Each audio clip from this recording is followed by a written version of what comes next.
Conjoined twins. What's the worst thing anyone's ever said to you? What's the worst thing anyone's ever said to you?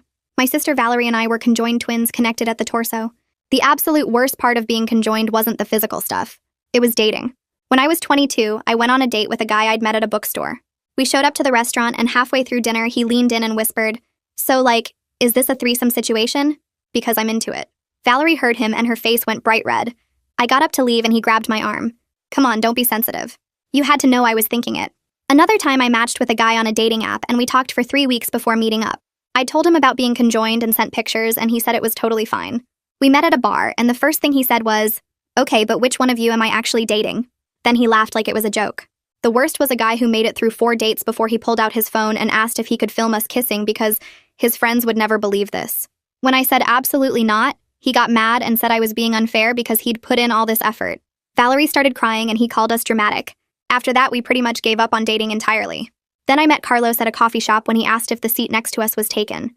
Valerie had her headphones in reading a book. He started talking to me about what I was reading and we ended up chatting for an hour. When he asked for my number, I took a deep breath and explained that I was a conjoined twin. He looked at Valerie and then back at me. "I'm not blind. I can see that.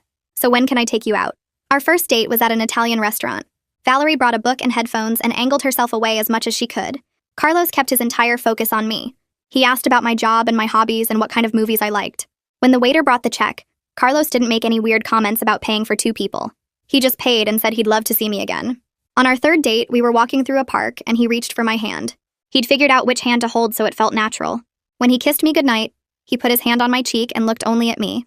It was the first time I'd ever felt like someone saw me as just me.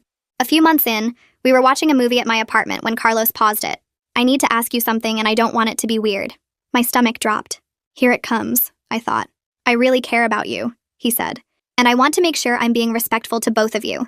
Is there anything I should be doing differently?" Valerie pulled out her headphones. "You're doing great, Carlos. Honestly." He smiled at her. "I just want to make sure everyone's comfortable." That was the moment I knew I loved him. 6 months in, Carlos and I were cooking dinner together when he turned to me. "I love you. I've loved you for a while now, and I needed to tell you." I started crying and said it back. Valerie turned her headphones up louder and focused hard on her book to give us as much mental privacy as possible. A year later, Carlos took me back to the coffee shop where we met. He got down on one knee right there in front of everyone. "You're the most incredible person I've ever met. Will you marry me?" Valerie was crying as hard as I was. Planning the wedding was magical.